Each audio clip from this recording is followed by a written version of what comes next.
This episode is sponsored by Off the Beaten Path. Use code FEY10, that's FEY10, at checkout to get 10% off all of your music commissions. Thank you so much, Off the Beaten Path. Now please enjoy the episode.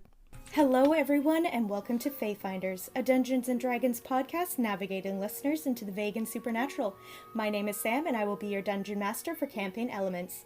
And playing with me today is the captivating Caitlin. Hello. The amazing Amancio. Hello. And the jubilant Jupiter. Hi. Now without further ado, let's dive right in. Welcome to the world of Concordia, a harsh land of extreme seasons. The primordial elements abandoned this world 499 years ago, and the continent was left to suffer their absence. As a result, the five coasts are trapped in a consistent state of treacherous environments. The north, the domain of the spirit of earth, was frozen over into a wasteland of ice and snow. To the east, the domain of the air spirit has succumbed to catastrophic winds. Those who dwell there must live underground tunnel systems to survive. To the south, The domain of the water spirit. the land was flooded into a swampy marshland where terrible creatures have taken over its murky depths. To the west, the domain of fire, the land suffered sweltering droughts, leaving desolate deserts and scarce water sources. And directly in the middle of Concordia, the domain of the spirit of harmony was left in a thick fog that cannot be penetrated with even the brightest of light sources or the strongest of dark visions. With the absence of the elements, the land has lost control of its natural regulation, leading to these harsh extremes. Every year there is a ceremony commemorating the abandonment of the elements. The people of Concordia believe the elements abandoned them due to their ancestors becoming unworthy of the gift of harmony that has blessed their continent for so long. They enacted this ceremony in order to remember their loss and to beseech the elemental spirits to return. Communications between the coasts has become essentially non-existent due to the impossible travel conditions of the land. Even moving from town to town is a struggle with how treacherous the journey would be. Those who dwell in each coast have acclimatized to function only in their district.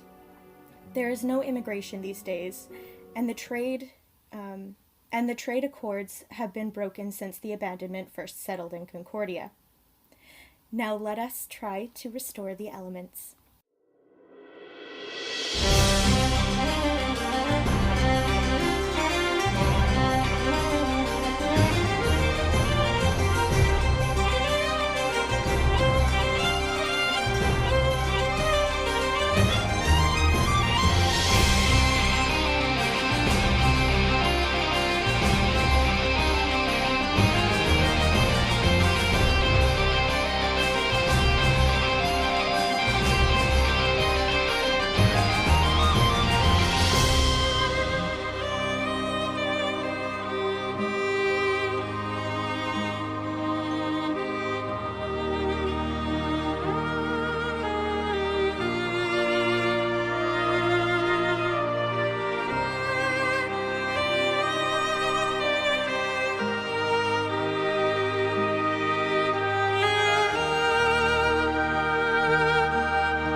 We begin in the north, a frigid, sharp, rocky environment in a town called Philoven. Food consists heavily of cured meats and starchy vegetation.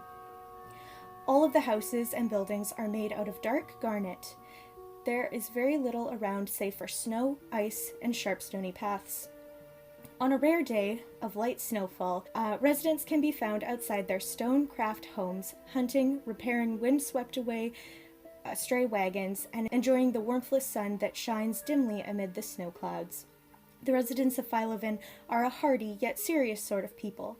They know that their land means fast death for those who do not take care of their health and shelter. The town is medium-sized, though everyone knows everyone for the most part, if not very well than as an acquaintance.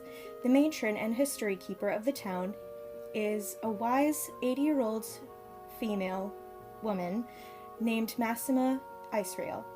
She has run the town for 30 years with grace and compassion, but has little tolerance for nonsense.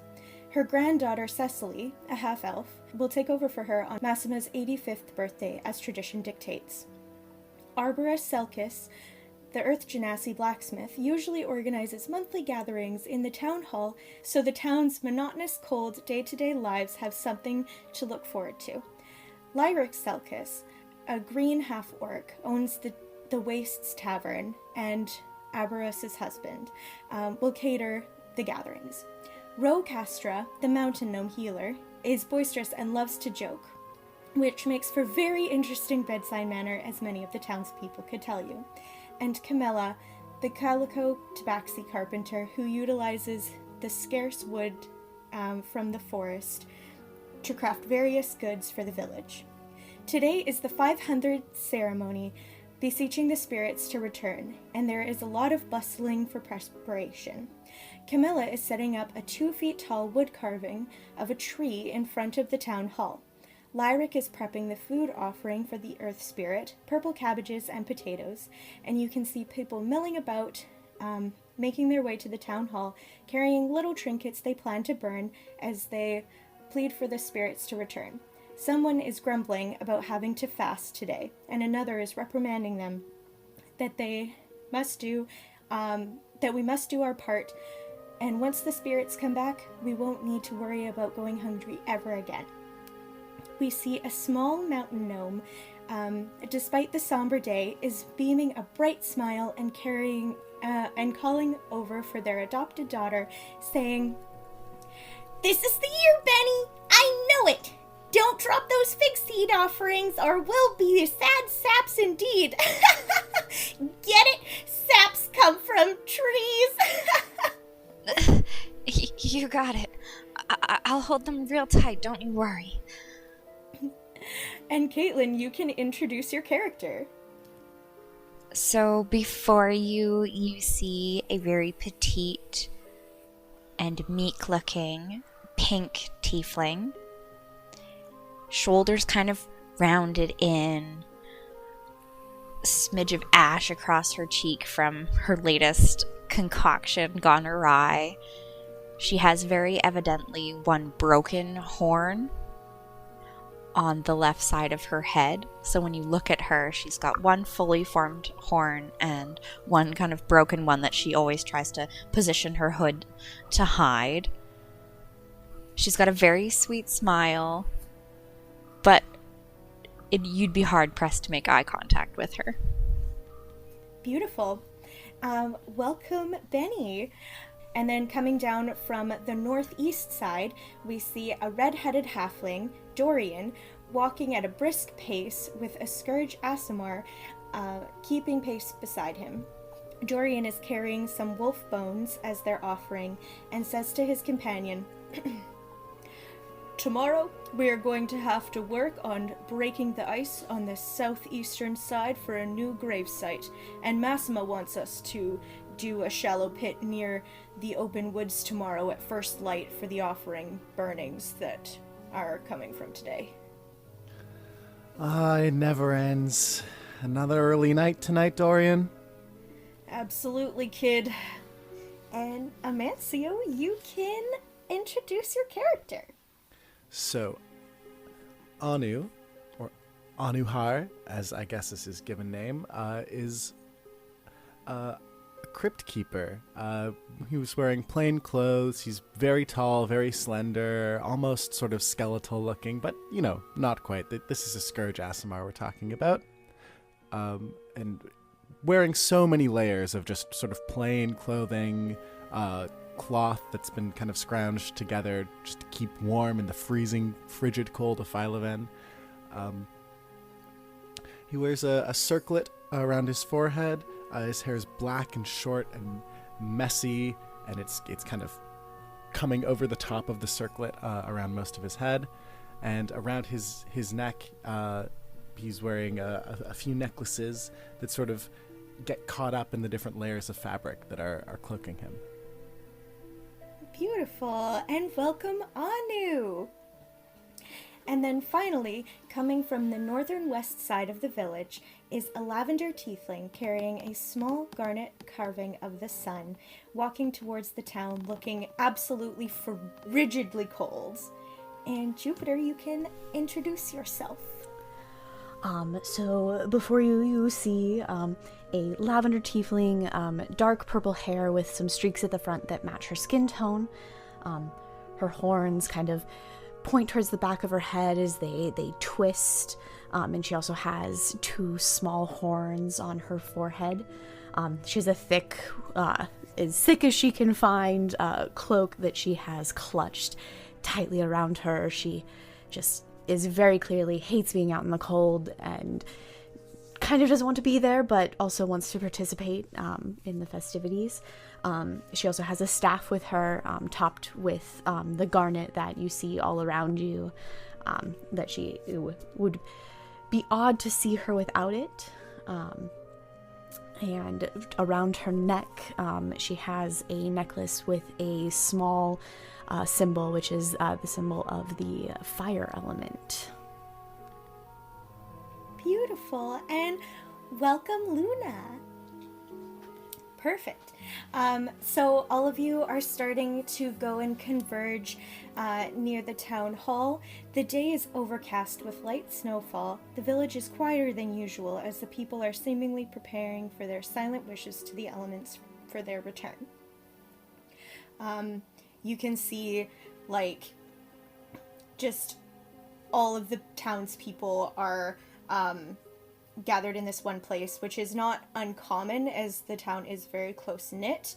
But just, yeah, the energy is very somber today, obviously, except for Ro, who is just, like, so happy, beaming, is very excited for making these wishes and sending in the offerings and hoping that the elements return today. Benny makes her way towards where they're going to be leaving the offerings, like very studiously watching this little basket of fig seeds that she's carrying. You could almost visually, like, as if she's counting. She's afraid to breathe, moving these forward, just not wanting to fuss this up at all.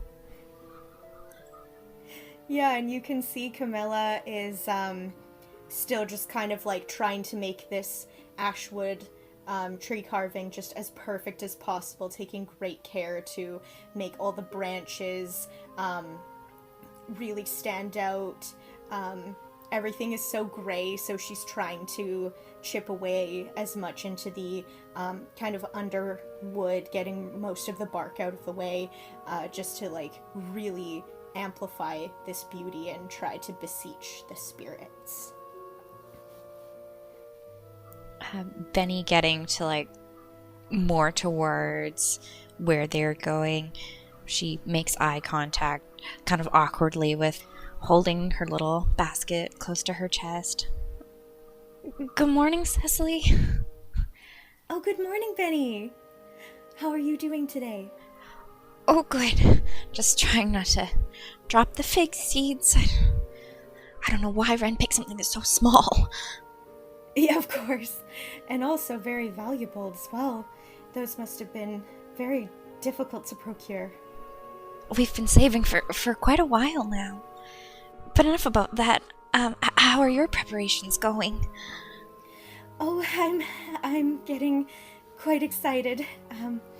I'm taking this opportunity this year to really learn about how the whole ceremony goes because, you know, in 5 short years, it'll be my turn. So I'm excited, but also getting a little bit anxious. Oh, of course. Being able to speak in front of all of those people, lose my breath just thinking about it. Yeah. More so than anything, though, I really want it to work this time. You know, it's been a long time since we've had the world in harmony and peace, and if there's anything that I can do about it, I would like to be able to save us And everyone else on the continent. Same. I mean, I don't know what use I could be, but gosh, if I had, the power to change more than fig seeds, then I totally would. Well, Benny, you doing this is just the most that we can. We just have to keep putting out our wishes. Thanks, Cecily. You always know just what to say. Well, I hope so. I hope to try my best. I think you're going to make a great matron. That really means a lot, Benny.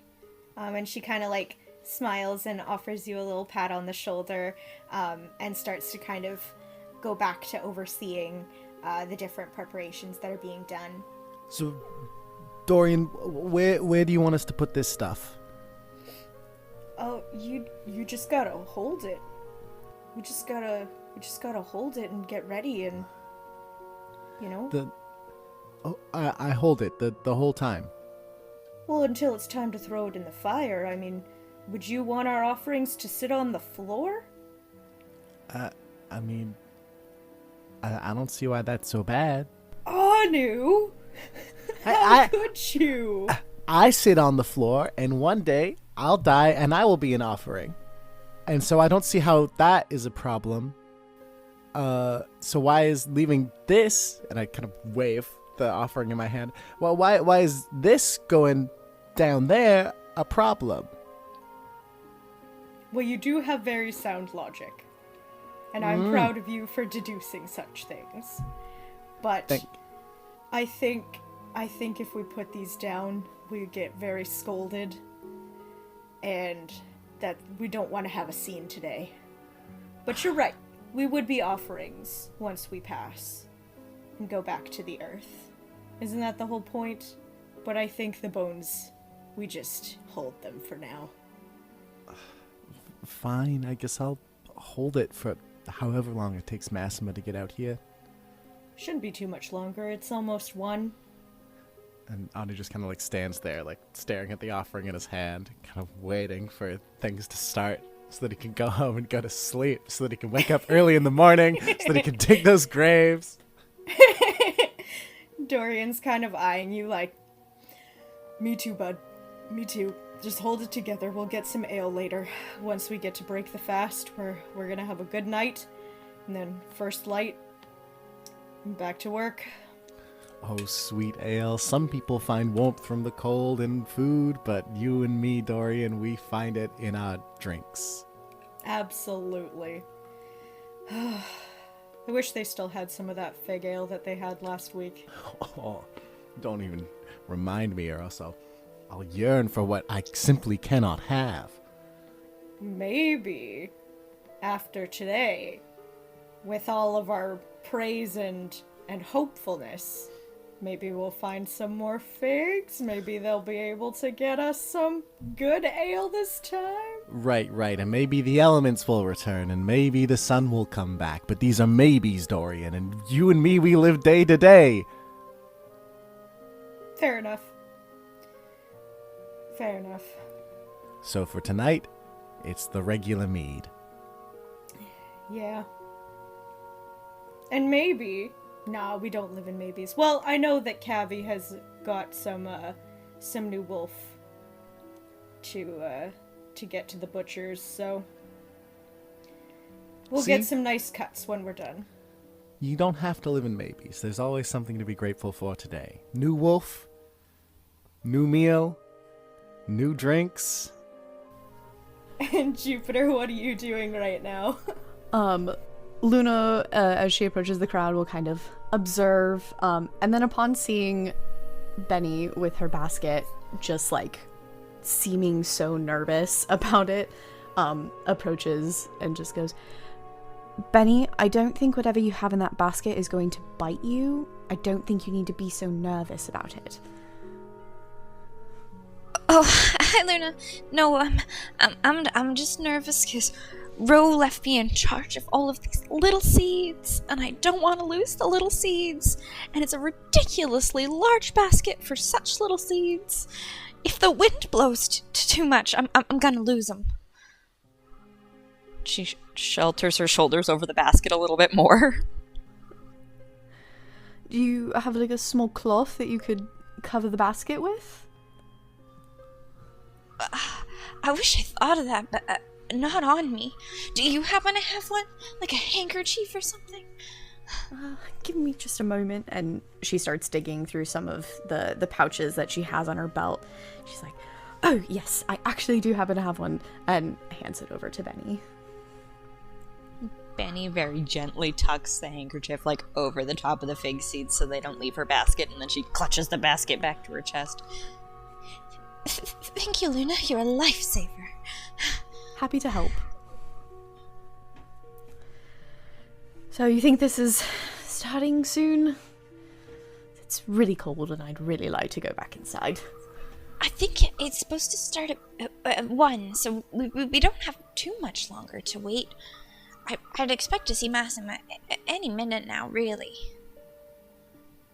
Do you think it'll work this year? I always have hope that it does.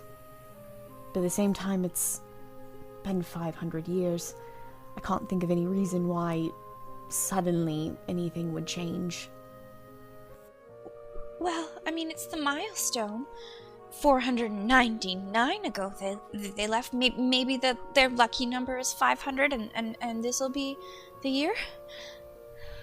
Perhaps. Or maybe 500 years might just have been the sentence that the elements gave us as punishment. Oh, jeez. I hadn't thought of it that way. We must have done something real bad if it was 500 years. Yeah.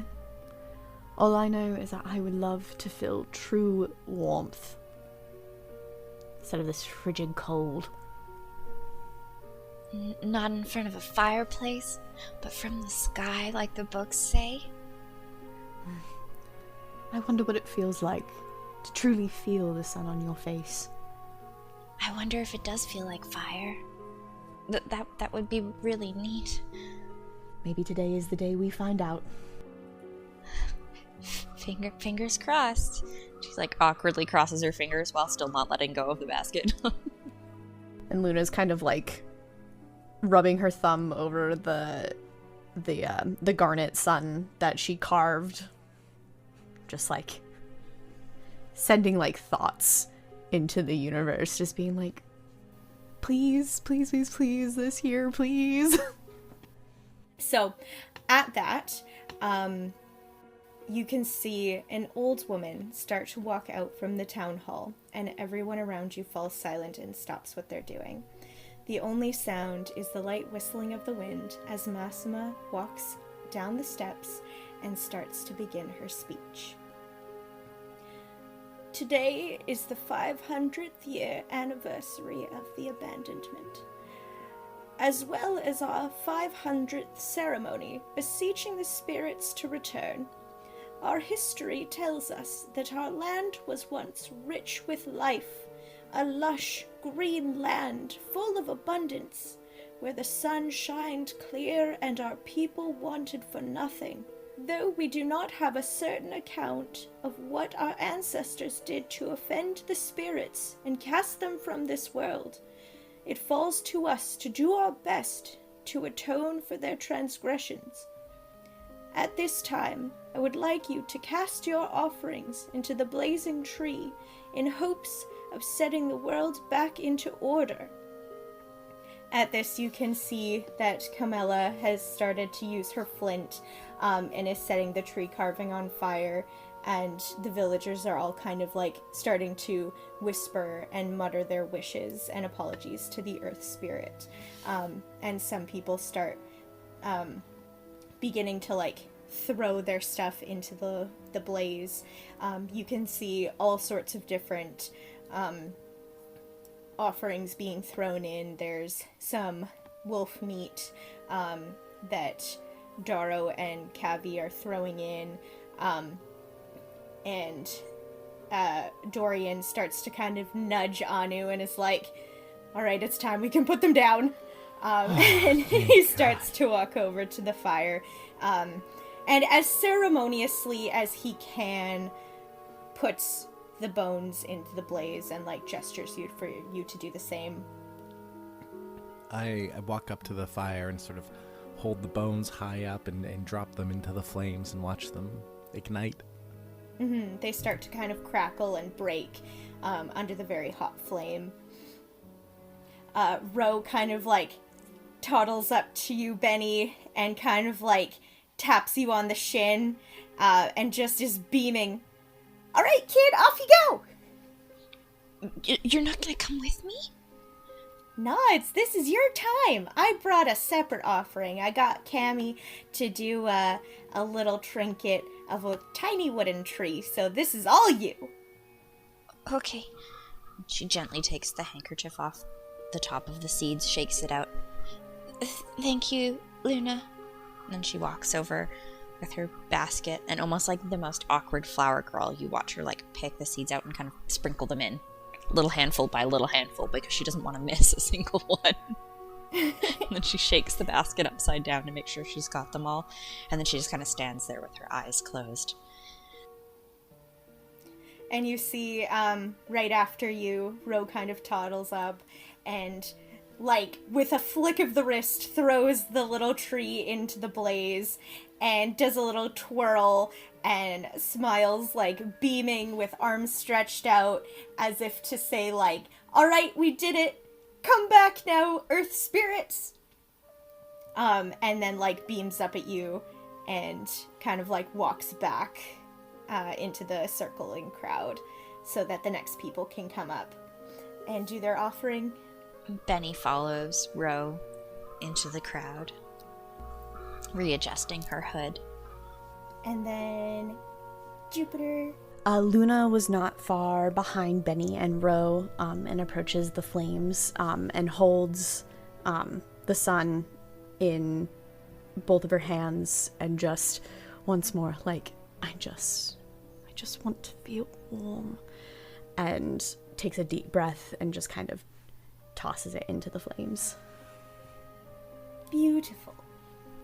And everyone kind of finishes up. The townsfolk are all kind of like doing their little burnings and then little wishes. And then after everyone has done that, Massima and Cecily walk up together. And as they sort of do with the traditions, is they'll write like either poems or like little like stories of like how the world used to be and stuff like that. And so they both have each a small piece of parchment that they like place into the flames, and they do this little like silent prayer, and they start to walk back up the steps to stand just above the crowd a little bit. And after all of the offerings have been tossed in to burn, Massima is standing back up at the top of the steps, and she bows her head and she begins to prepare to sing of once beautiful country, now tarnished in ever-falling snow. When the earth begins to shake violently, you hear a great crack coming from near the town hall, and everybody make an acrobatics saving throw. Oh. Benny got 16. Okay. Anu got 9. Okay. Ooh, Luna got 2. Oh, okay. Oof. So Rough night. rough night. You're so cold, your limbs are like shaking already, so when the earth tremors, you're shaken and you fall. So Benny is able to stay upright as the land starts to violently vibrate, and there's a bunch of cracking noises throughout the town. And poor Luna is so thrown off balance. She falls really close to one of the cracks that starts to kind of open up, kind of over in the like northwest side of the town square. and like narrowly misses falling into it. It's a shallow crack, only about like 5 feet deep, but still like narrowly missing. And you definitely take 1 point of damage for falling so hard. Yeah. Yeah. And Anu, you also fall, and you can see Dorian fall down with you, trying to like grab your hand to like stay upright, but then you guys both just like go down together. like full slip, legs in the air, like right onto your backs, very like Home Alone style. Yeah. Like just right on the ice. I guess I was gonna say Mario and Luigi, but it's more like Marv and the other one. I don't know. Yeah. The Wet Bandits. Yeah, the Wet Bandits. Just, like, legs right in the air, like, so, like, you know. And you can see as well that Cecily and Massima on the steps are kind of, like, trying to, like, huddle. You couldn't tell if they fell or if they're just, like, kneeling close to the ground to not get hurt from the shake. And you can see a bunch of other people as well have become prone on the ground. As the earth is tremoring. So after a couple of minutes of people screaming and in fright and kind of saying like, why is this happening on the 500th ceremony? Like, everybody's kind of freaking out, like, what is going on? Why is this happening to our village? This doesn't happen.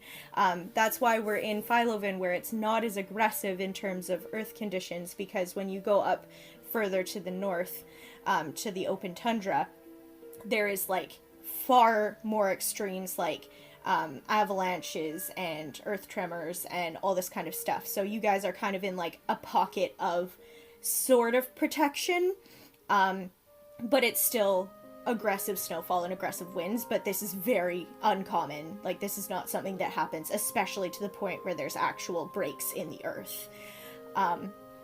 So once the tremors have stopped and you kind of can glance over to the northern eastern side of the town hall, and you see that the ground has opened up, and you can see that there is a large cavernous tunnel that is leading into the earth. Massima and Cecily start to kind of like make their way over. A bunch of people are kind of starting to crowd and circle around it. Massima announces to everybody, go back to your homes and do not panic. The History Keepers will investigate this.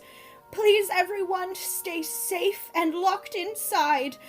There is no need to worry. We will continue. I will consult with my books, and the spirits will not bring shame to us. We have done our best, and I don't take this as a bad sign. We just need to do better, everyone. Go back to your homes. And you can hear Ro as well calling out to everyone. If anyone's been hurt, come over to the healing shelter and I'll take care of you. And that was a quickety-quake, so let's go and make sure you didn't break. And starts, like, trying to help people up, and bring them over to the shelter. And you can see, like, the people around are trying to compose themselves and get up and checking if they've been hurt and that sort of thing. And then Massima and Cecily, you can see, are starting to make the deep descent into this cavern. Benny, watching the Massima and Cecily walk over there, she goes to the entrance of the tunnel and casts dancing lights and sends 4 little luminescent light orbs down towards them. I only have a range of 120 feet. If you go farther than that, unless I follow, you'll lose the light. You can see Massima kind of looking up to you. Perhaps you can come, Benny. You are a trained healer, so I think it would be all right. And we do need the lights. So Benny walks down entryway to the tunnel, guiding herself down to where Massima is, and she places her hand on Massima's shoulder. She's like, I don't know if you'll need this, but guidance. She casts guidance on Massima to see if there's anything that she can learn about the space that just opened up. And she says, thank you. Thank you very much, Benny. I think we might need to inspect wherever this bottoms out before we can learn much of what's gone on here. Because it is quite a large drop. She only made it about 5 feet down before you kind of like came in, and it looks like there's still quite a long ways to go. And Anu and Luna, what are you guys doing? Dorian, are you all right? Oh, yeah, just my spine. I mean, any worse than it was this morning? Yes. Oh, well, here, and I cast... I don't think I actually have Cure Wounds, so I don't cast that spell. I give him a hand up instead. Yeah, you do, and he is just, like, bent over, like, in a walking cane position, you know, like very hunched, and he just starts to kind of, like, walk very slowly. I think I'm gonna head to Rose Place and get this checked out. You know, that's a great idea for you, Dorian, but me, you see, that this hole could be here today, gone tomorrow. I gotta go check it out, and plus, you know, if anyone slips, and someone has to bring them back so we can not have them stay under the plaza and have them be buried with the rest of the village. But before you go, hang on, and I do actually have healing hands, so I am gonna heal 5 hit points for Dorian. Nice. Yeah, he looks much better. And I do it while I, like, crack his back. Like, I pick him up and I, like, bend him over my waist, and then I plop him back down. And you can see he looks so disgruntled, but he gives you such a quirk smile. And just, like, winks at you as he says, oh, my back still really hurts. I think we might have to sleep in tomorrow and not dig those graves for one day. And I sure Massimo will understand, because this was quite the tragedy, huh? You know, it's a shame you never taught me how to use a shovel, Dorian, and I can't dig those graves without you. No, I know. I'm sorry about that, Anu. It's my neglect. What are we to do? We'll get back around to it whenever your back's feeling better. It might take us a couple weeks, you know, to really work out how to use a shovel. So, you know, we might have to take a couple weeks off for that. I think so. I'm gonna go hobble my way over to the healer's shelter. All right. I'm going into the cave, so if I don't come back, here, I pull off one of my necklaces and I hand it to Dorian. I'm like, put that in the grave if I don't come back. You're gonna come back, kid. Yeah, I mean, I know I will, but you know me, if I slip and I fall and I hit my head, it could be any day now. It's bound to happen. Anu, you're gonna come back, he says with, like, a big grin, and he, like, pats you on the back. I'm not letting you get out of grave digging that easy. Knowing you've probably been studying necromancy on the side, and you'll dig up my corpse and make him dig the rest of the graves. You never know. Right, and with that, I will be going, and I start going towards the hole in the ground. Yeah, you guys split, and he starts walking over to Rose's house, or Rose workshop, rather, And yeah, you start heading over to the cavern where you see Benny and Massima and Cecily are descending. And Jupiter, what are you doing? As soon as the rumbling stopped, Luna, like, picked herself up and kind of, like, wobbled a little bit, looked around, located her staff, and then seeing Benny approaching the cave, and then Anu not far behind that, was like, oh no, I'm not missing out on this, and kind of jogs over to the cave. Perfection. So you guys... Benny realizing that she just tried to do 2 spells at once. The whole thing went dark when she cast guidance. And she's like, oh, right, the lights. Oh, the lights. 1 sec. And she, like, casts dancing lights again, and the lights go back on. I'm sorry, the spell, dual spell casting, new to me. Sorry. Oh, don't worry. At least you have dark vision, and so does Cecily, so we'll be alright. And she just kind of, like, is trying to maintain composure, but you can see, like, it's kind of all belied by her very somber eyes. Like, she looks like she's very scared for the well-being of the town, and that... like, it's all a facade. She's just, like, so scared underneath this, like, trying to be calm for her people. Yeah. So, you guys make your way. It's about 50 feet down into the earth.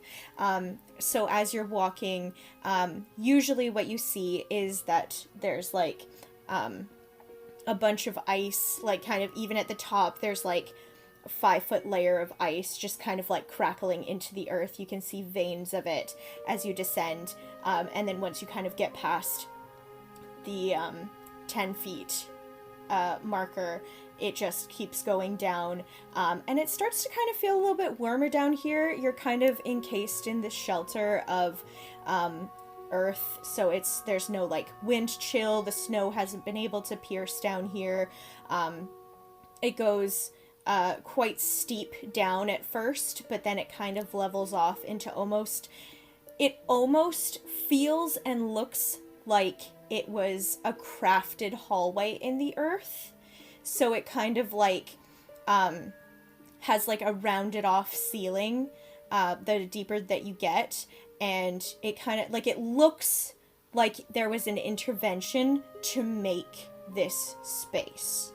It doesn't look like it's just like a naturally occurring cavern system. But it is just this one long hallway. And as you guys are kind of going, Massima's just, like, muttering little wishes and kind of, like, inspecting the space really with a lot of scrutiny. And Cecily is doing the same, but more so paying attention to Massima, trying to make sure that she's okay, because it is very steep, and she is a very elderly woman, and she's just, like, trying to make sure that her grandmother is okay. And did you guys try to, like, other than Benny, who, like, did come up and, like, join Massima and Cecily, did Anu and Luna, like, were you sneaking down there to, like, follow them, or were you, like, catching up with them and walking down with them? Anu was just, like, running right up behind Benny, like, Yeah. Wait for me, don't go too far ahead. Okay. Yeah, same for Luna. Just like, basically, like, no, this is the most interesting thing that's ever happened in my entire life. I'm not missing out on this. Yeah. And you distinctly feel, Luna, that it is not as cold down here. It's not warm, but it's less cold, and you're quite pleased about it. So it doesn't feel like negative, like, 40 degrees Celsius. It feels more like -5, which is a huge difference. Luna is pleased. even if it's not warm. And you all see Luna do something that, like, you've never seen her do as she's outdoors, and she, like, undoes one of the clasps on her cloak so it's not as tight. She's like, I'm going to enjoy this for a second. So once you get to the bottom of this cavern, you and you've gotten through this like almost hallway feeling expanse, you can see that there is a half rotten away wooden door barely attached to rusted hinges. And Massima starts to kind of walk up and inspects it. There's nothing particularly special about the door. It's cold to the touch in terms of the iron. But the wood looks like it is cedar wood, which is unheard of in this part of the world, because the only trees that really grow are ash trees. But this looks like a wood that would grow in a nicer climate. And so it's very odd that there would be a cedar door here. Benny would kind of scan it over with her eyes and just kind of see if there's anything else that stood out to her other than the fact that it was clearly not a wood native to the area. Like any engravings, any markings that might stand out to her. Yeah, you can roll an investigation. Alright.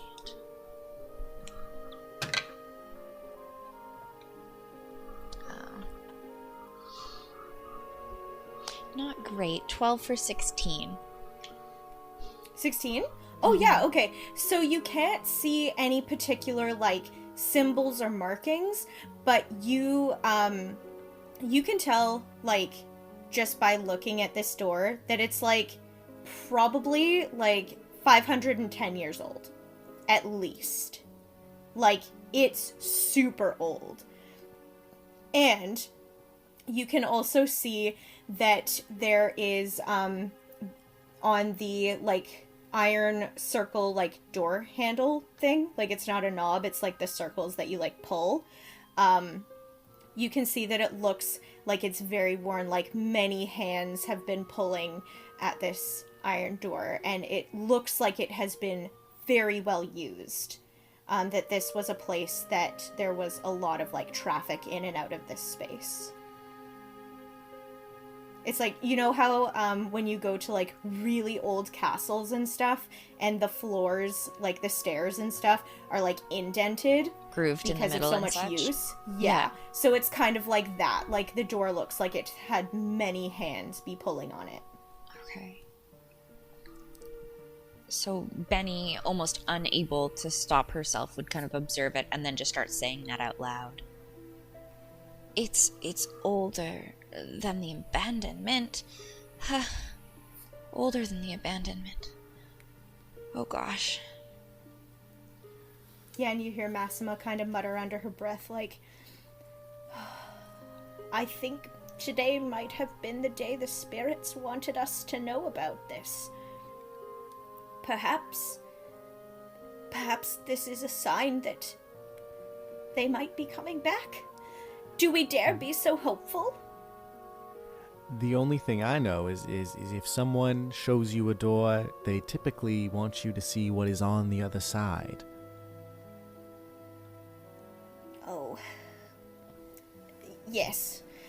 But gently, very gently. It's very old, and how could we possibly deign to ruin such an artifact? If it wasn't destroyed in the earthquake, something tells me that it'll get on just fine if we try to open it as is its intended function. Perhaps, but gently, very gently.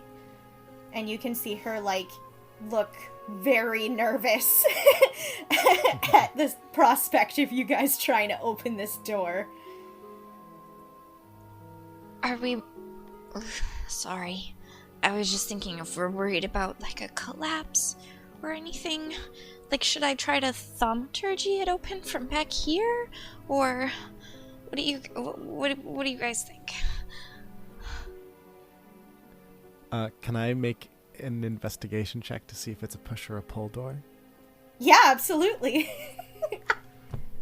That is a dirty 18 for a modified 18.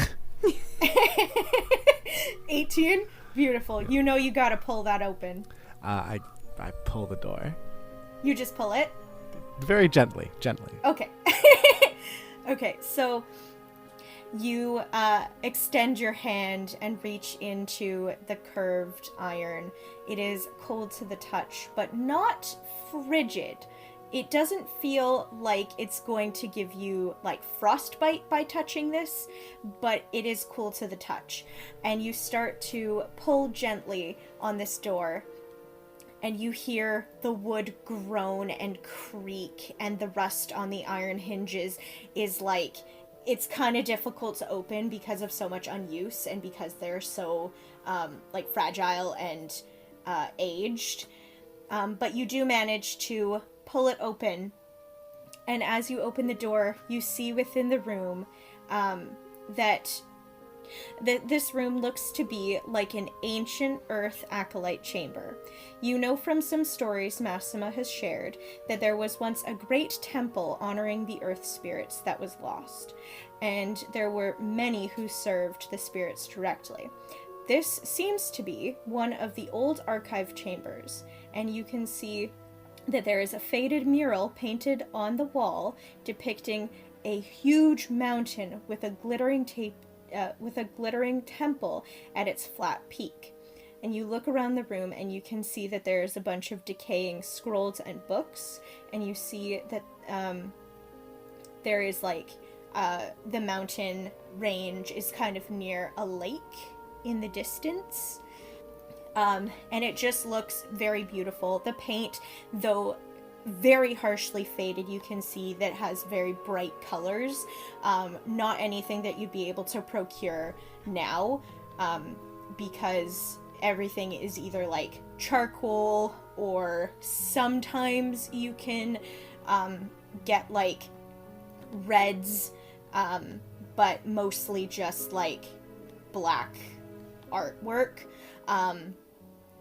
And yeah, it just, there's splashes of like purples. It's depicting a beautiful country with green, and you can see little red spherical fruits hanging on a tree that very much resembles the ones that the statue beside the town hall depicts, with the soldier who's got his hands clasped on top of the sword.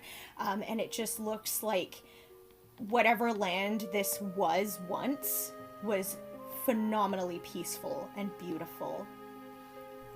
And you can like hear Massima just have a little like gasp at all of this, and starts to kind of like go and very delicately inspect some of the scrolls. Massima, the fruits, are these the apples?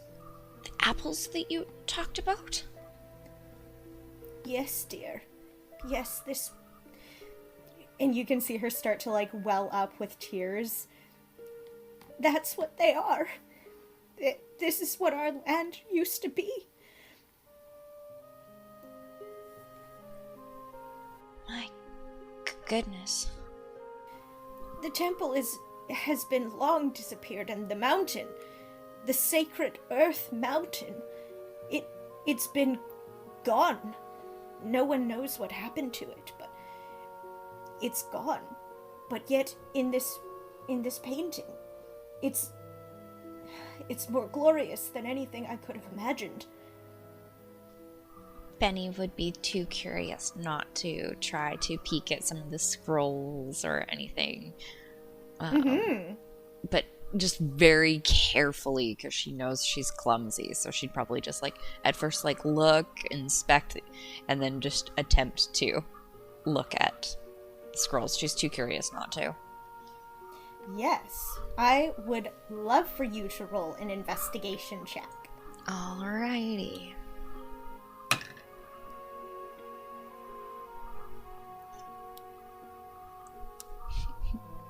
Good job, Benny. That's a 19. 19 for a 23 total. Oh, phenomenal. I'm so glad. Okay. I was nervous. That's okay. Perfect. So, as you're walking around the room, you sort of like are seeing most of the scrolls and books and stuff that have been laying open are all like almost illegible. It's very deteriorated with age, so most of it is just kind of like smudges of letters and whatnot.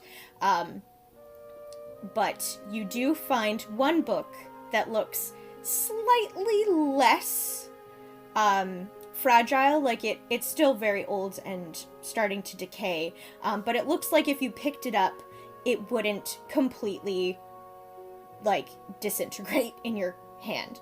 So you find this almost entirely rotten journal that still has some substance to it, and you open up to a page and you see that it says, "It was coming, S," and then a bunch of smudge. "The mountain shook," a bunch of smudge. "We have to," a bunch of smudge. "The spirits are," a bunch of smudge. And then "don't lose," and then there's a bunch of smudge, and you can't read the rest. Massima, you might want to see this.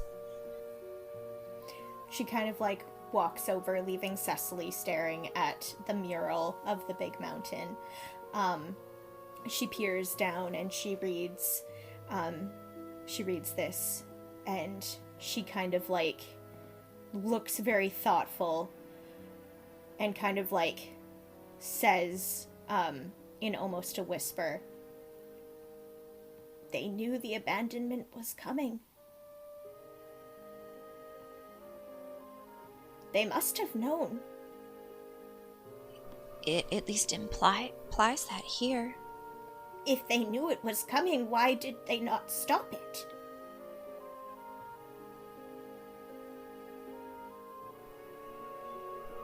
Maybe that has to go with the "we have to" smudge. Like, they had to do a task or a trial, and maybe they couldn't finish it on time? I don't know.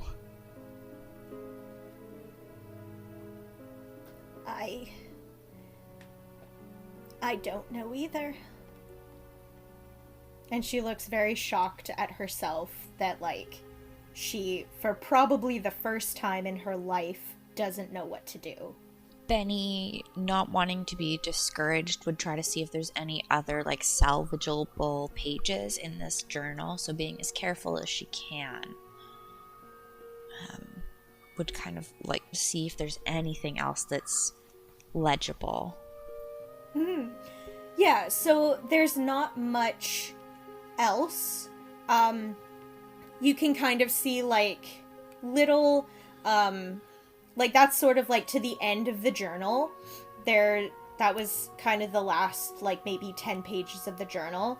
If you flip kind of more so to the front, you can see just, like, some daily practices, some, like, meeting notes, nothing too crazy. You can see some, like, personal journal entries of, like, experiences that this particular acolyte from ancient history had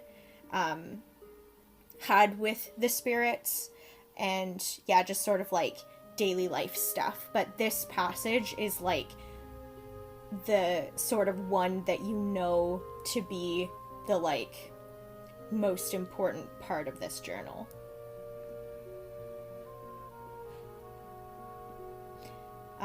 And then Anu and Luna, what are you guys doing? Anu would have gone up to look at one of the statues.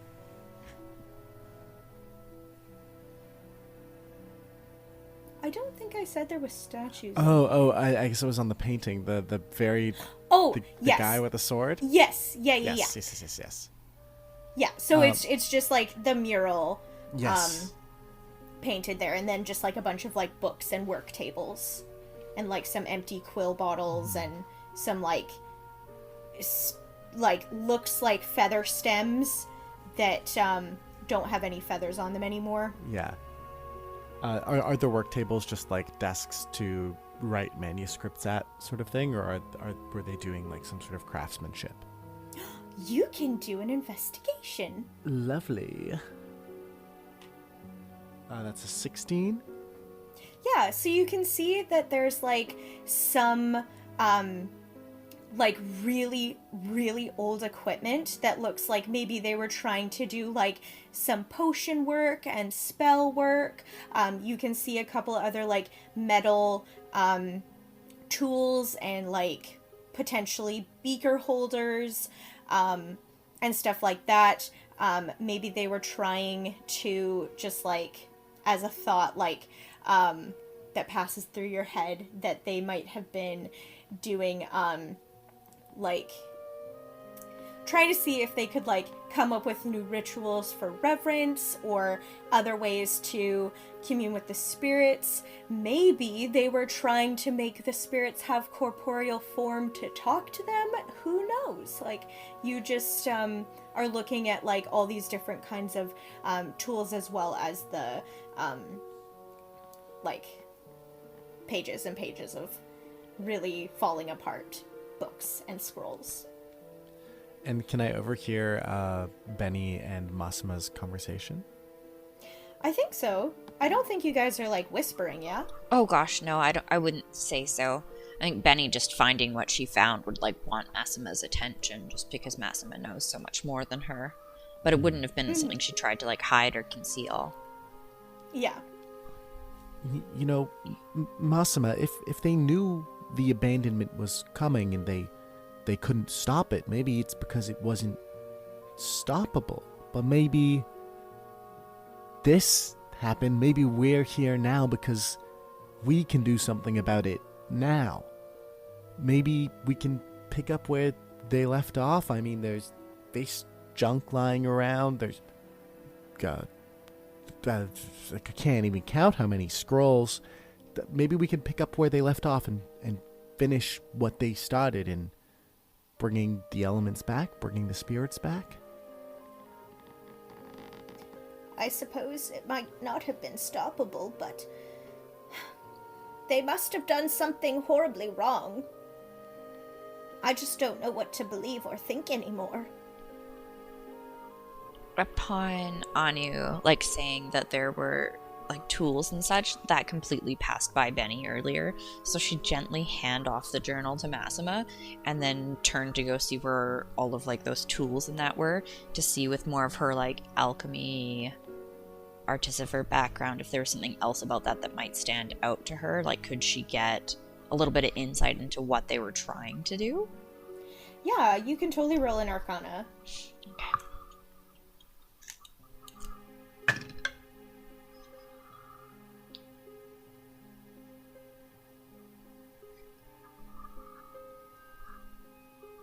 It's only a 6, so for 13. 13? You think maybe they were trying to commune with the spirits in a different way than just to speak to them kind of like in a omnipotent way versus like in a more grounded form of reciprocal communication, rather than like wishes and then signs, more like a talk and talk. But you're not sure, and that might not actually be what they were trying to do, but you think like maybe they were trying to like find new ways of communication. So again, Benny would kind of like, upon thinking that, she would just kind of have that out loud thought.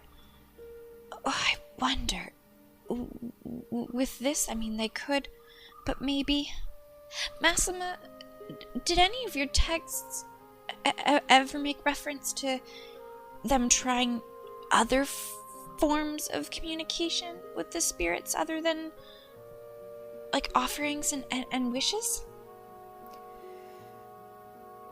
The texts And records have only said that the acolytes did want to have closer connectedness with the spirits, and they wanted to have good communication with them, but the specifics of that endeavor were never recorded. Perhaps that might have been part of the abandonment if they were ashamed of how they were trying to communicate. Or maybe they pushed too far. If they're trying to communicate on par levels with elemental spirits who are revered as gods, I mean, maybe they opened the door a little too wide. The fallibility of mortality. We all think more highly of ourselves than we should. Sometimes. Fair.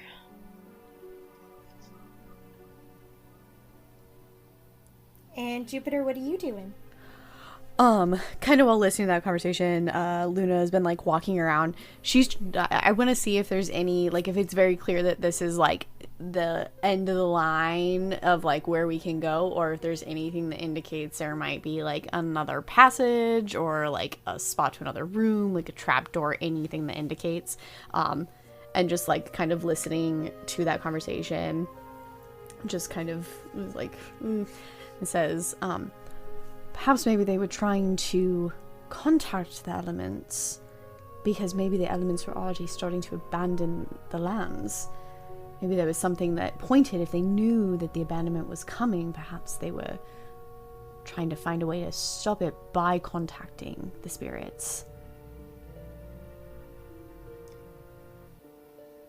It's a good hypothesis.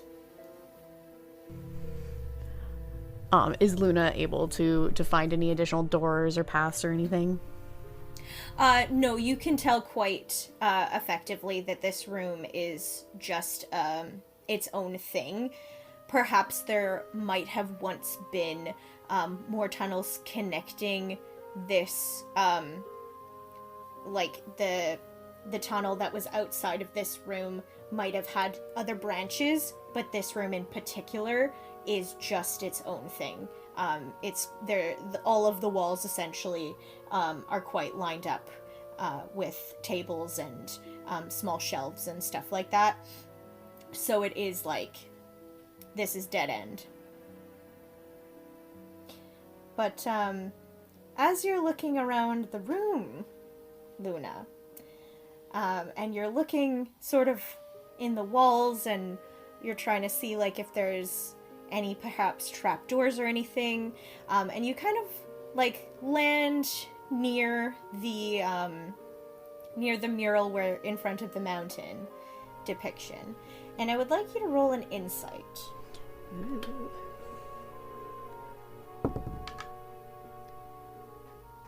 11.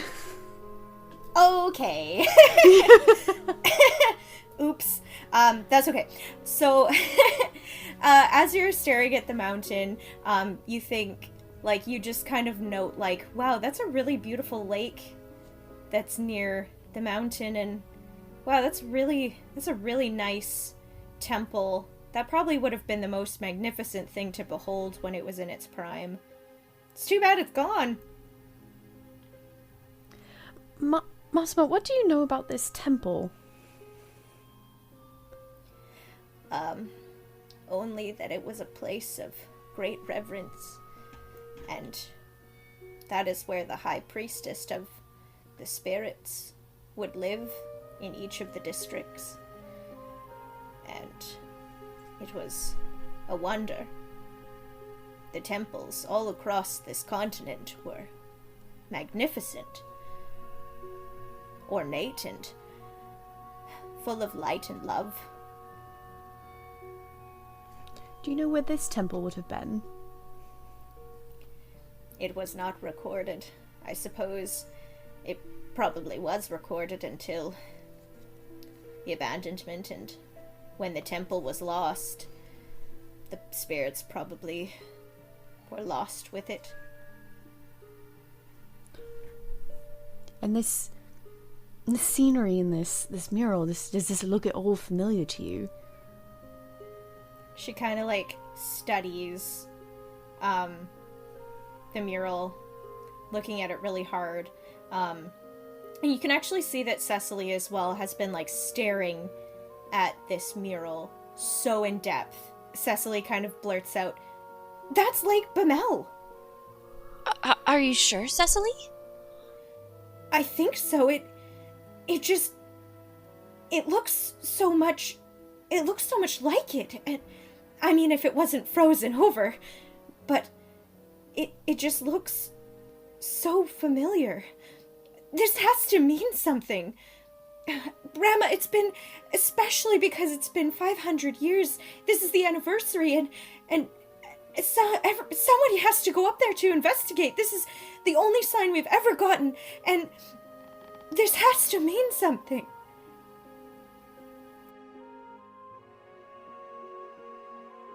Luna kind of looks over and makes eye contact with Benny, kind of like thinking about the conversation that they had earlier about the 500-year mark. Benny, seeing Luna's like knowing look, like nods. It's time, isn't it?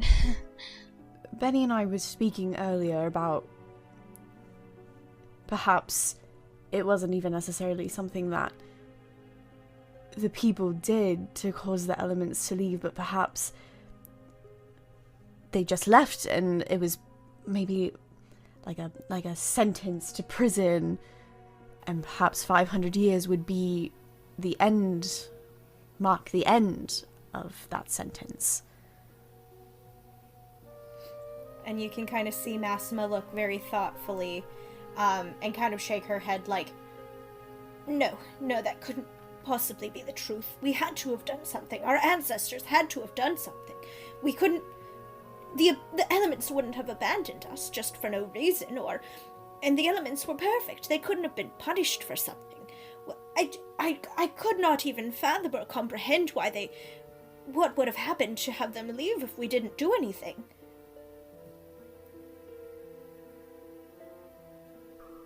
Well, maybe we should go look.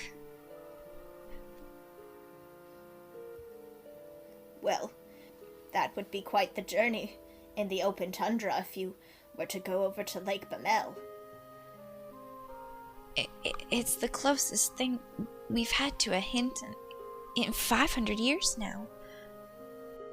I think if we don't at least go look, it's such a waste. I agree with you, but the open tundra, no one dares tread. It's even harsher weather than what we have here, and it is quite dangerous and disastrous to those who go out. So we'll wear extra layers and pack a lot of wood for fires. We'll be fine. I've been waiting for something like this my entire life. The opportunity, perhaps, to bring back the elements to figure out what happened. I can't pass that up. Well, I suppose we can at least make our way out of the cave. And she kind of looks back over to the mural and around. You can see that she's still carrying the personal journal that you passed her, Benny. And she nods, and Cecily starts to help her back up through the cavernous entrance. She's much slower going this time, as it is quite steep uphill once you get closer to the top. And yeah, she's just like, looks so contemplative and thoughtful. And yeah, so just also making sure that I clarified this well, is that the mountain was really close to Lake Bamel, but not like on top of it. So it's like that was like a land marker that indicated the area that it would be around if it was there. But as far as you guys know, and as far as people have ventured, there has been no mountain and no temple. But yeah. so you guys make your way back up. The day has waned on quite a bit. It's now about 4:30 in the afternoon, so you spent a good 3-ish hours down in this cave, just with the time that it takes to walk down there, and then the time that you were searching, and then to get back up. So it is getting a little bit more nippy as the day has waned on. The snow is falling a little bit more in earnest now, and you can feel the chill sort of whip at your guys' faces and extremities that haven't been covered. Luna buttons her cloak back up. Nope, back in we go. Massima kind of turns to you guys as you exit the cave and says, if you go with all of the hope of everyone in this village. Go with my blessing, and I will make many wishes for your safe return. And she kind of nods very shallowly to you guys, and starts to head back up to the town hall that hadn't gotten destroyed in the quake.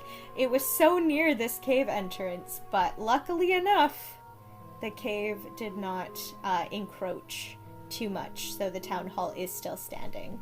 And you can see some people coming around trying to grab as much not iced over earth to fill in the packets of cracked open land, and some people are bringing over big rocks to try and just cover the holes, so that people don't fall in, especially as it gets closer to night.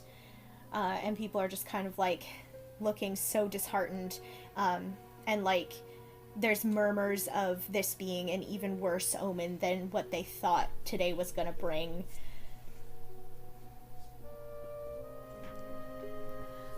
As soon as Massimo walks away, I grab both Anu and Benny and kind of pull them off to the side where there aren't as many people. So are we actually doing this? I have no reason why we shouldn't. I mean, it's not like Massima can make the journey herself. I really think that we probably should go.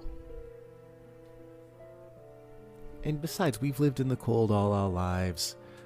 We know our way around the first part of the tundra we'd be venturing across anyhow. It can't be much worse the further we go. Sure, it's cold, but again, that's no problem for us.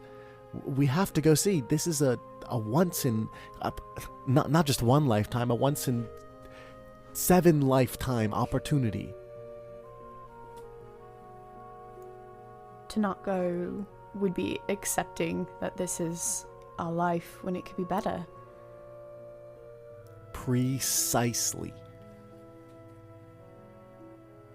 We're going to need provisions, like you said, extra clothing, extra layers. I have spells that create fire, so it's not necessarily something that we need to worry about there, at least.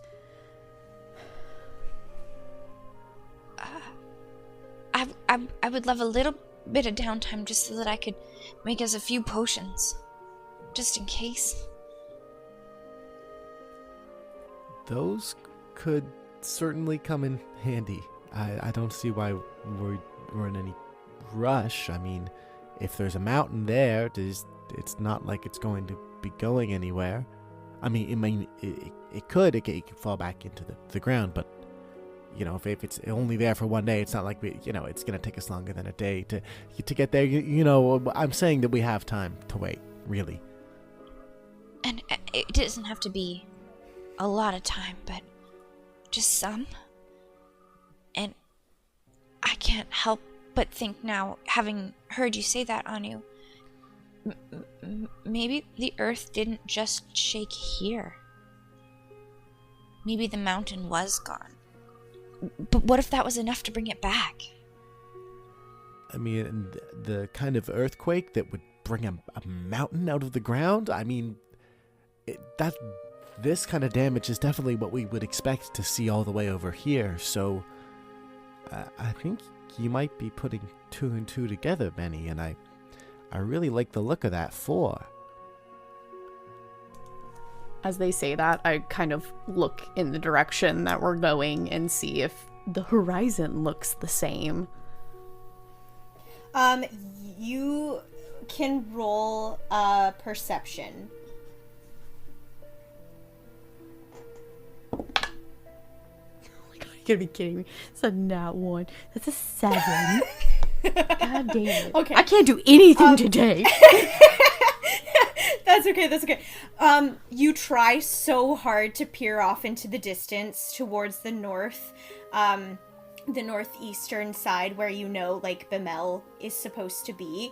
And you look really hard, and as you're looking, a bunch of snow falls into your eyes, and you have to blink away the water droplets because it is snowing quite heavily now, and you just try to wide-eyed see what you can see on the horizon, and you just get a face full of snow.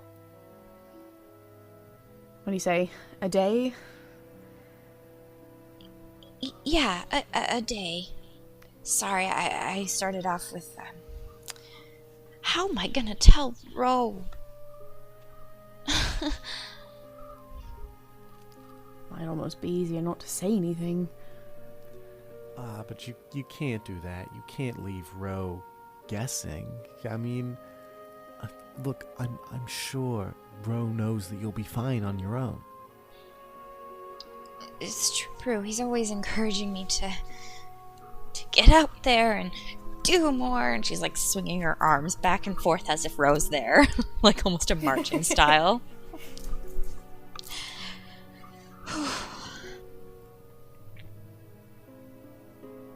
Do you want someone to go with you to talk to him? No. Thank you. So a day. I'll handle potions and food. I could take care of the food if you want to just take care of potions and then clothing, Anu? Yeah. I mean, I don't think I'd need much more than a day either. So let's take tomorrow and then dawn of the following day we head out.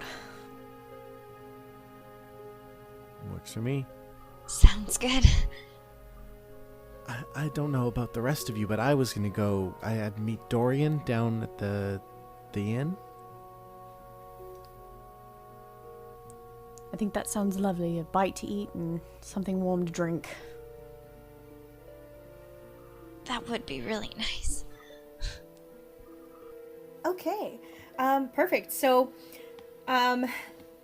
you guys are gonna take the day tomorrow to prepare and all that stuff.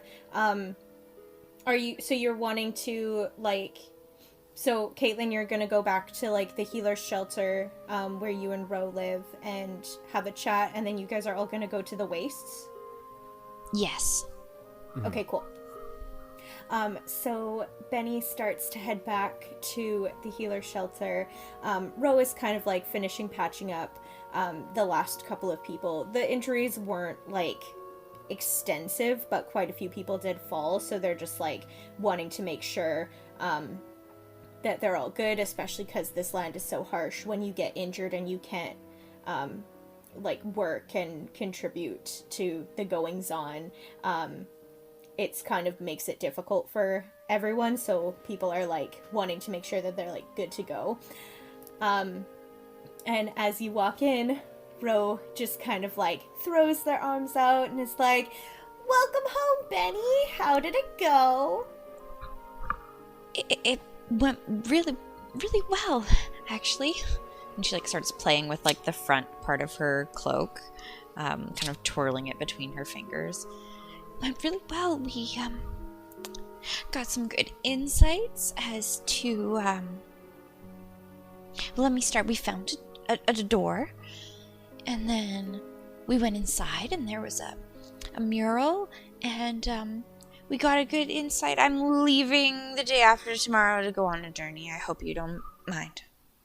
And as you say that, Ro, like, as he's, like, bandaging up this last person's, like, arm that was scraped in the quake, kind of, like, stops, like comedic timing, like, stops dead, and just looks over to you with, like, a whip of his neck, and it's like, Benny, you're going on your first adventure? And you see her kind of, like, wince. Yes. Anu, Luna, and I. We're going to Lake Bamel. You see, like, Ro, like, drops the bandages and is like, takes a pause for a second, and then it's like, what? You're going into the open tundra? It's the closest thing we've had to a hint in like 500 years, and if we don't do it, then who's gonna do it? I mean, you're too important here, and we can't exactly ask Massima to do it. So it's Luna, Anna, and I. Well, of course you're going into the open tundra. Could you bring me back some spring water from the fast-flowing river that goes up to the glaciers? Should have known you were pulling my leg. Kid, I'm just proud that you're leaving. You gotta spread your wings, Benny. You gotta fly like a bird that we never see here. Be the bird we never see. I've seen them in books. And now you're gonna be a real thing? Tweet, tweet, ha! And spring water, I can do that. Glacier water is really good for the soul. Do you mind if I make extra potions of healing to take alongside us, just in case? Of course, I wouldn't have it any other way. If you leave here without everything that you need, we can deal with the restock later when you get back. Make sure you take care of yourself. And this is like the most serious that you've ever seen Ro get. Thank you. Really. I love you, Benny. I love you too, Dad. You take care. And you see, he, like, picks up the bandages and is starting to, like, roll. And it's like, well, this is almost a wrap. Get it? Bandages, wrap. I'm gonna go out to the waste for a little bit. But I'll be back soon. All right, Benny. Have fun. I will. She walks over and, like, kisses the top of Ro's head and then runs out the door. Perfect. And then Luna and Anu, you went straight to the wastes?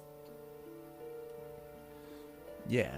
Well, I'd probably say goodbye to Dorian, be like, Dorian, I'm going away. We can't dig those graves, Dorian. You'll have to wait for me to come back, Dorian. Oh no! And my back still needs a week to heal. What are we gonna do, Anu? Oh. Dorian, maybe I'll see if I can find you some herbs out there, make you a lovely yarrow tea or something of the sort to really sort you out and get you, spry as a young halfling. Oh, that would be lovely. But if you can't, that's okay, because I think bed rest is just the ticket. Yes, first bed rest, then palliative care, and then you're the one in those graves, and then I have to dig them on my own. Hey, hang on, I don't like the sound of this so much. You better be better when I get back, Dorian. It's okay, Anu. We'll figure out something. Yeah, we certainly will. You have fun in the Wastes Tavern, yes. But also, make sure you come back, because neither one of us is digging those graves or dealing with the offering remnants. And yeah, I'm not doing this myself. Yeah, neither am I. And I head off to the wastes. Beautiful. So you go into the wastes, and you see that Lyric has opened up, just to kind of keep morale. He's trying to be as friendly and, like, as smiley and putting on a good front for the people that have come. It's very, very sparse in terms of the townspeople that have come into the tavern tonight, just because people are more so like scared to be out of their homes. And just the, like, feelings of today after everything that happened, it's not great. But you see, as Lyric sees you guys come in, he gives you a very boisterous wave and a smile that doesn't reach his eyes, and says, welcome, guys. Please come. We're doing some free mead tonight for everyone. Please take a seat anywhere you'd like. Free? Oh gosh. Thank you, Lyric. Of course. It's 500 years, and here's to hopefully not having any more years of this. And he just kind of, like, is trying to not be awkward, but he goes and grabs you guys some ale. How generous of Lyric. He's trying his best. So he brings you over the ale, and just sets it down, and gives you guys all a really, like, curt nod and a half smile, and then hurries back over to behind the bar and is like trying to, it almost looks like he's stress cleaning. Like, he's just kind of, like, putting everything in order, organizing and then reorganizing different cups and different kind of utensils and all that stuff. He just, like, looks like he's really trying to keep busy. How's everyone else in the tavern looking? Like, do they seem stressed? Like, yeah, like, the vibe is very, like, concerned, sullen, and, like, yeah, people are kind of keeping to themselves mostly. Like, even people who've decided to sit with other people at tables are not really talking. It's kind of like a quiet, like, mostly you can just hear, like, cups clinking on the table when they're being set down, and some bustling from Lyric behind the bar. But it's very, like, dead in here. and normally after this yearly celebration, would this have been more lively if the events of today had not happened?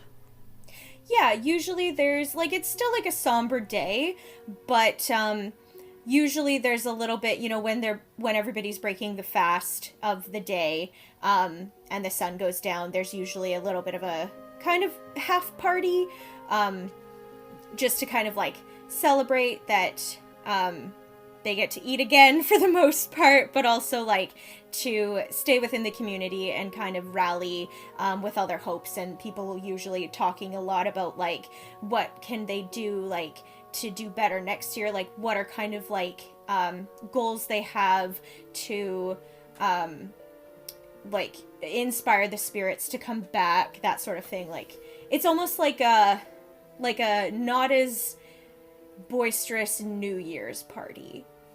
Like, it's more of like a subdued New Year's party, where people are, like, yeah, engaging with each other and trying to set good intentions for the next ceremony that would happen in another year. Quietly, to just so that just Anu and Benny can hear. This is so sad. Like, I know it's not like a giant party every year, but normally it's more than this. Well, let's see if there's anything we can do to make this the last ceremony that we ever have to perform? I'll drink to that. Benny lifts up her little stein towards the center of the table. To the last ceremony. To the last ceremony ever. To the last ceremony. Clink. Benny takes a big sip. Anu drains his mug. Well, if that's what we're doing. Bottoms up, Luna. Benny slowly starts Bottoms up. chugging hers. Benny, by no means do you have to keep up with me. This is just how I prefer to consume most things, to be quite honest. Benny puts the stein down and wipes her mouth. One and done. Anu pats Benny on the back and says, Lyric, let's get some more over here. He looks at you kind of wide-eyed like, oh, maybe free mead for this one was not a good plan. And he brings you guys over 4 more and he sets 2 in front of Anu. He's anticipating, like, Very enjoy. smart. Thinking ahead. So you guys enjoy the rest of your night at the Wastes. Lyric closes a little bit early tonight just because there's not a lot of people in there, and he also wants to get home to Aberus. She's running out of mead. Yeah, that too. So he kind of shoos you guys out and says, a happy beseeching day. Good night, guys. And he closes the tavern door behind you. And you guys all head back to your respective dwellings.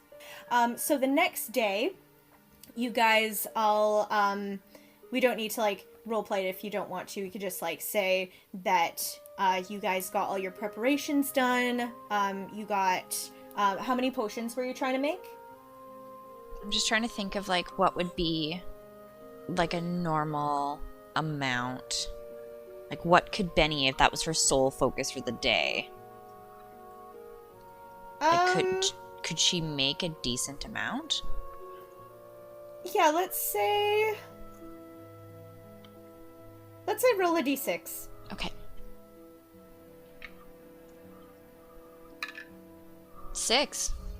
Beautiful. You got 6 potions. Okay. And just regular potions of healing? Yes. Okay. So that's what you do with your preparation day. Jupiter, let's say to get food, you, like, go to the butcher's to get a bunch of cured meats, and Darrow gives you 9 rations worth of cured meats. So that's 3 days for each of you. Yeah, let's do that. And then, Anu, what were you doing to prepare? Just stocking up on, I'll try to stuff my pack with, like, 1 extra sleeping roll in case something bad happens, and some extra clothes, just, like, extra things we might need. I'll see if I can get a medicine kit as well. Yeah, for sure.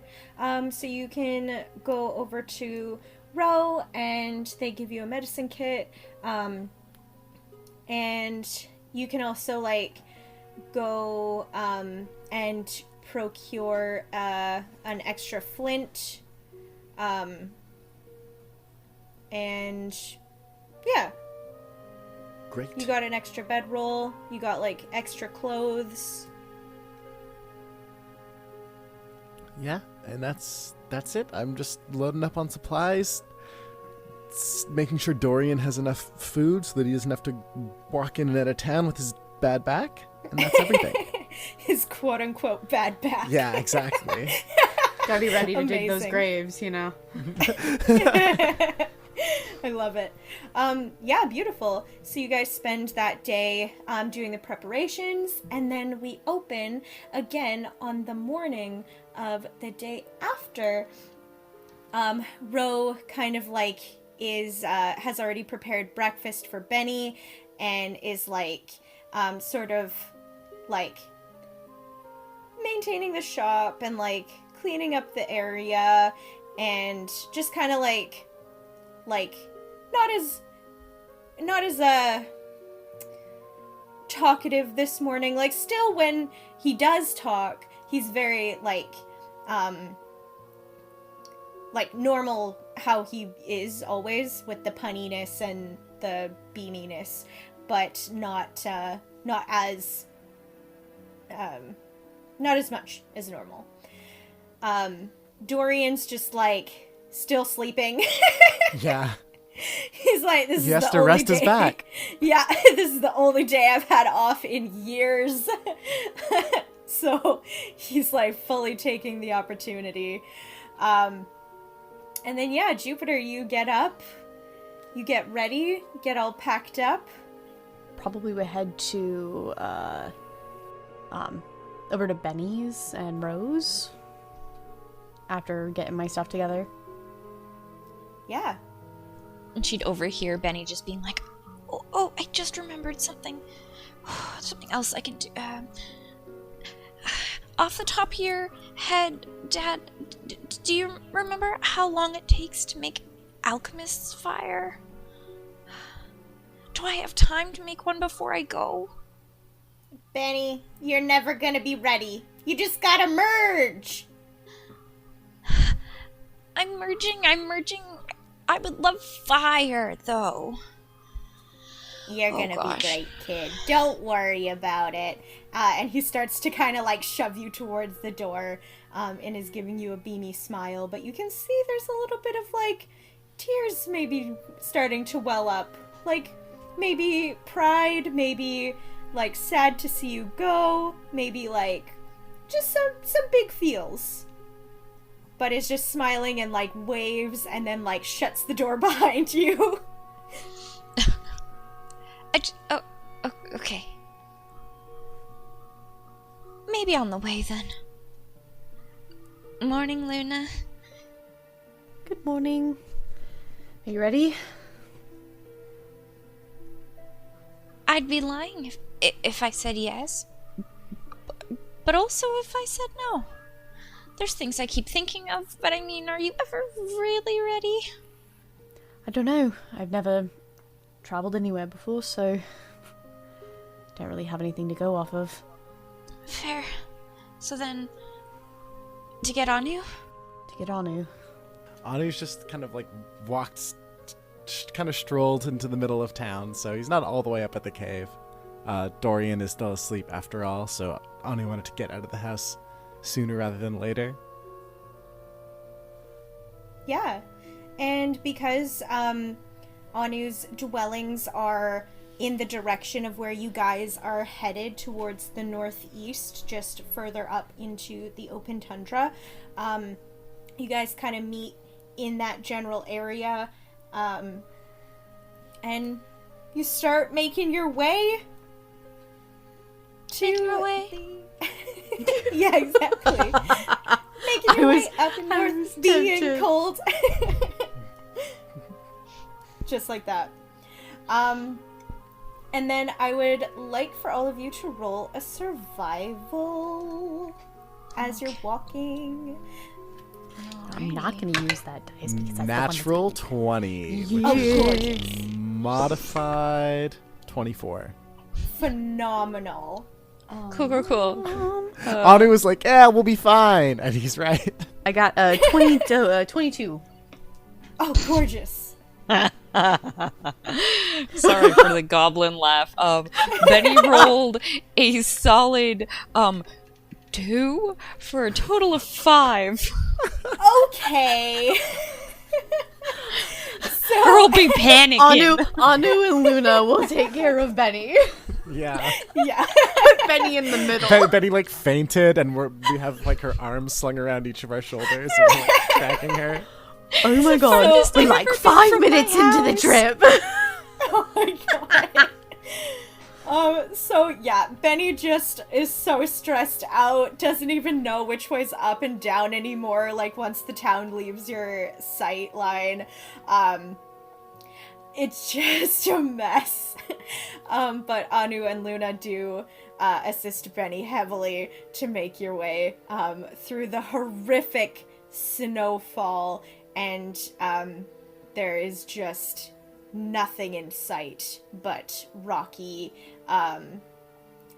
ground with lots of sharp little mounds jutting up from the ground.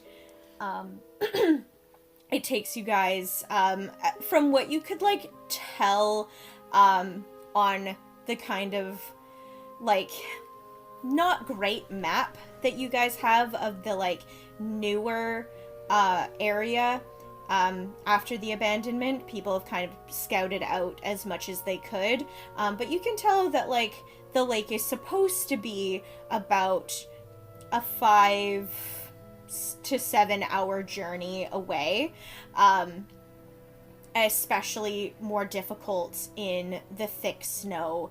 And because it's so treacherous and so icy, it is difficult to get to. But you guys all make your way, and it's not as hard as you thought it would be. You just kind of, like, do your best to stay upright, and you do the thing. And eventually you do come to this frozen over lake, and you see that the ice is very thick. It's probably about, like, 10 inches thick. So it would be very hard to break, but it would be possible. But you're sort of, like, looking around the area, because the mountain did look like it was maybe, like, a 15-minute walk away. Like, the mountain should have been very, very close to this lake. But as it stands, you just see a flat expanse of land in front of you, all frozen over. It's very windy. We've been walking for hours, and I don't see a mountain. But we're here. This is the lake, right? I think so. The mountain should be visible if it was here. It didn't, like, sink into the lake or something, did it? Well, if you'd like to go for a swim and find out, you can be my guest, Benny. But meanwhile, I'm going to go calling on the mountain. And I put up my hands to my mouth and I start yelling, "Mountain! Oh, mountain!"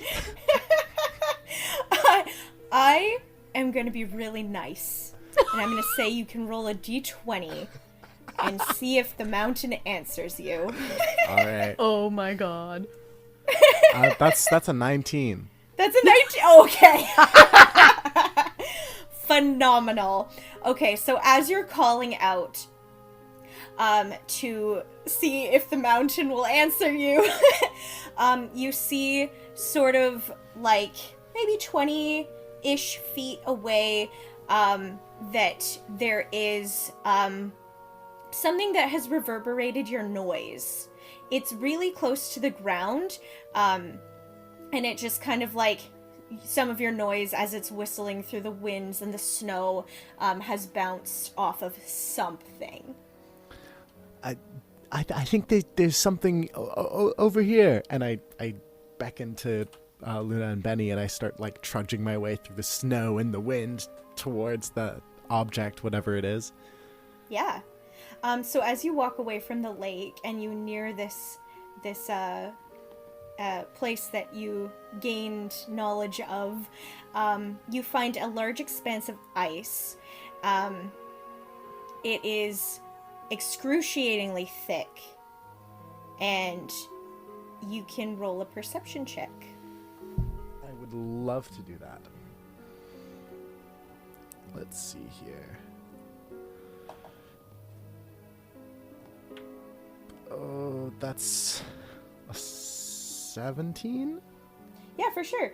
So as you kind of peer down into this thick expanse of ice, you can see that it is a huge, like, 100 feet expanse of ice, and when you look through it, though it's very thick, you can see that there is a huge cavern. Like, it's just like a crater that goes down forever. and just descends into darkness as you look into the ice. It's just this big, like, drop into this cave. I think our mountain might have turned inside out. Did you seriously just find something by calling out for the mountain? Hey, you know, our world is full of more spirits than just the elemental ones. There's many forces at play, and sometimes if you call out to the universe, it will answer you back. Sometimes you call out to the universe and it laughs at you, but it's worth doing nonetheless. Case in point, and I gesture towards the ice. That's fair. That's fair. Bravo, Anu. I can't take too much of the credit. I mean, you were the one who suggested it was beneath the ice, and here we are. And how thick did you say the ice was? Very, very thick. Very, very thick. As I approach, I would like to cast Flaming Spear and put it up against the ice to start melting it. Yeah, go for it. Alright. I don't know if I need to roll anything. No, because it's not a sentient moving thing. 'Kay. It just is an automatic hit. Okay. So then I just roll damage. Yeah. Yeah.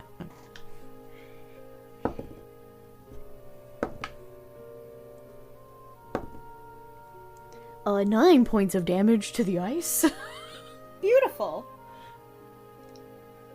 Does anyone else want to hit the ice? The flaming sphere stays up for a minute. For sure. I can't cast Bane on the ice, really. I can only cast Bane on creatures. I don't have attack spells, and I don't want to get near the flaming sphere, so I'm just gonna stand back and cheer Luna on. Okay. It is 100 feet wide, this expanse of ice. Okay. So you absolutely could, go to a place out of range of the flaming sphere to, hit the ice. Sure, I'll start banging on the ice with my mace. Please do. Should I roll the hit or just roll damage? Just roll damage. Okay. That is 6 damage. Perfect. Benny, do you want to hit the ice? Benny, seeing what Anu's doing, goes over next to it, and she's like, okay. And she goes out her dagger and starts trying to, ice pick it into the ice. Love that. You know what? I'm gonna give you, because I love this image, I'm gonna say instead of the 1d4 for damage, you can roll a 1d8. Ooh. Betty's very motivated. She is, and she's picking at the ice, just multiple stab wounds to this ice. You can see, chips flying away. Benny was so jazzed. She rolled an 8 on her d8, so it's d8 plus 1, so 9 points of damage from her little dagger. Love that. Did the same amount of damage that my flame sphere did. She's a determined woman, okay? She's so excited. Oh my god, amazing. Do you guys each want to do one more attack? Sure. Yeah, Amazing. I just continue to push the flame because I can move the sphere, so I just kind of keep pushing it forward. Mm-hmm. Beautiful. How much damage did you do?